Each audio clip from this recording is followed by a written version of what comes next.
club de l'été de Daniela Lombroso jusqu'à 11h. Bienvenue si vous venez de nous rejoindre. Toute l'équipe est là évidemment. Oui. Julien Pichenet, Clément Lanoux, Héloïse Goua présent. Il est temps maintenant, Daniela Lombroso, de parler de votre parcours. Je le disais, vous êtes co-auteur avec Joseph Agostini des chansons d'amour guérissent le cœur du monde. Mais votre parcours, il est riche, il est étonnant. Il y a de l'info, il y a du divertissement, il y a de la chanson française dans votre parcours. Il y a de la radio et c'est votre portrait sonore. Des sons qui vont vous rappeler des moments que vous allez nous raconter. Voici le premier, je parlais de radio justement. Les températures sont assez hautes pour la saison, 20-23 degrés. C'est pas moi ça. Alors, vous savez déjà que Radio vous Show. pouvez mettre en t-shirt, pourquoi C'est pas. Radio Show. Radio Show avec l'inscrit C'est de la moi, station c'est ma voix. balnéaire. Et là, c'est une séquence de Radio Show. Vous vous en souvenez tous, 106,5 MHz. C'est fini. C'est exceptionnel. Mais comment vous avez pu avoir un truc pareil? Il n'y avait aucun enregistrement à 3 l'époque. octobre 1983. Mais C'était non. avant le réchauffement il y a 40 climatique, ans. parce que température assez haute, 20 à 23 degrés, on dirait plus ça aujourd'hui. Vous vous souvenez de Radio Dingue. Show? Ah mais c'est dingue. Ben oui, bien sûr que je m'en souviens parce que c'était ma première expérience. En fait, j'étais étudiante à l'époque et il y a eu l'ouverture des ondes. C'était un truc dingue parce que il y avait 3 radios en gros à l'époque. Europe numéro 1, pas Europe 1, RTL et France Inter. Et moi, ça me passionnée la radio, je sais pas pourquoi, ça m'intéressait beaucoup. Et donc, il y a eu cette opportunité incroyable pour ma génération, qui est un peu la même que ceux qui ont eu l'opportunité, par exemple, de percer sur les réseaux sociaux ou sur des chaînes YouTube. Et c'était d'avoir ces radios. Alors, on était complètement bénévoles, il n'y avait aucune chance de gagner un centime. Donc, je faisais ça évidemment à côté de mes études, mais c'était génial. Je faisais la tranche du matin.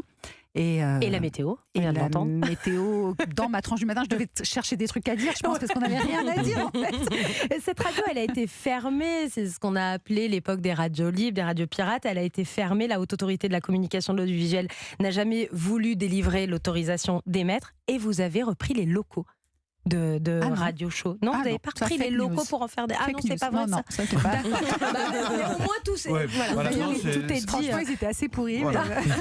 Vous n'en vouliez pas en fait. Non, mais ici c'est pas mal, j'aime bien. Si vous aimez les nouveaux locaux d'Europe 1 si vous voulez. La radio, c'est un média sur lequel on pourrait vous retrouver. C'est un média que vous aimez? C'est un média que j'adore. J'en ai fait pas mal de fois dans ma vie parce qu'après je suis passée 7 ans sur une radio de service public concurrente. Et puis j'ai refait de la radio encore récemment. Mais oui, j'aime beaucoup la radio. Je trouve que c'est très agréable parce que finalement on est un peu concentré sur ce que l'on partage oralement. Alors que moi, ce qui m'avait choqué quand j'ai fait ma première émission de télé où j'avais bossé comme une malade, j'avais bossé mes questions, mes machins, les trucs, et on me parlait que de comment j'étais habillée, comment j'étais coiffée, etc. Et j'en revenais pas. Je me disais mais c'est pas possible en fait. Et c'est vrai qu'il y a plein de choses qui vous troublent à la télévision, qui troublent l'attention, alors qu'à la radio, qui n'existe pas à la radio. C'est on vrai. peut venir habiller comme ça, il n'y a pas de problème. Comme je suis aujourd'hui. Voilà. Autre moment de votre carrière.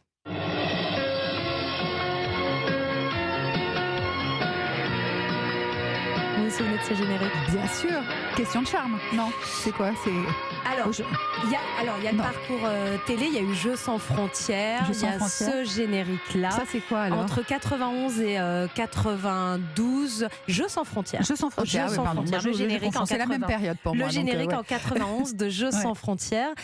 Alors là, vous êtes dans le divertissement. Et un an plus tard, en 93, vous surprenez tout le monde puisqu'on vous retrouve dans les journaux de Télématin. En fait, c'est plutôt moi qui ai été surprise quand on m'a proposé Jeux sans frontières parce que j'étais journaliste à France Inter, sur une radio de service public. Qu'on embrasse, salut. Qu'on embrasse. Et donc, j'ai été journaliste 7 ans.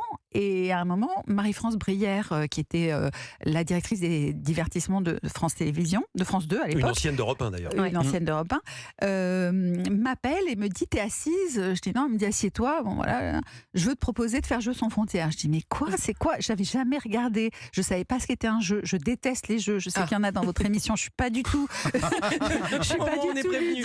voilà. Vous jouerez quand même au clip-cloc, Daniel. Je vais quand même jouer au clip-cloc, mais c'est vraiment pas mon truc. Et je lui dis, mais non, mais c'est pas possible. Sauf que je venais d'avoir un bébé, j'étais toute seule.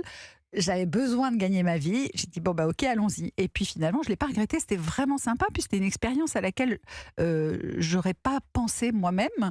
Et j'ai trouvé ça incroyable. J'ai beaucoup appris avec Georges Belair, qui était mon co-animateur sur. Enfin, sa co-animatrice sur Jeux sans frontières. Et on partait dans toute l'Europe.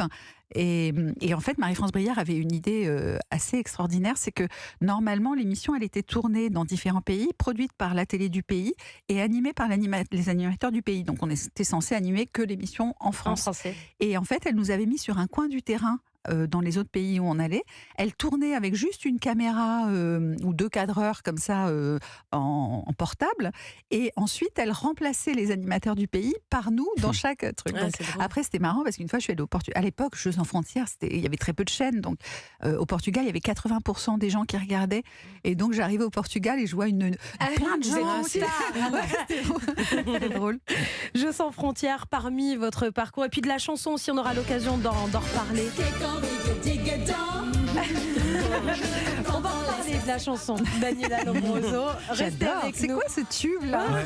Mais si, faut le remettre ce tube, c'est un tube de l'été. Fabuleux. Coco Boer.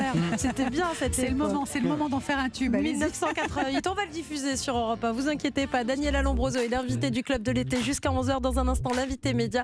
On va retrouver le maître des traîtres sur M6, Éric Antoine, dans un instant sur Europe 1. Tout de suite.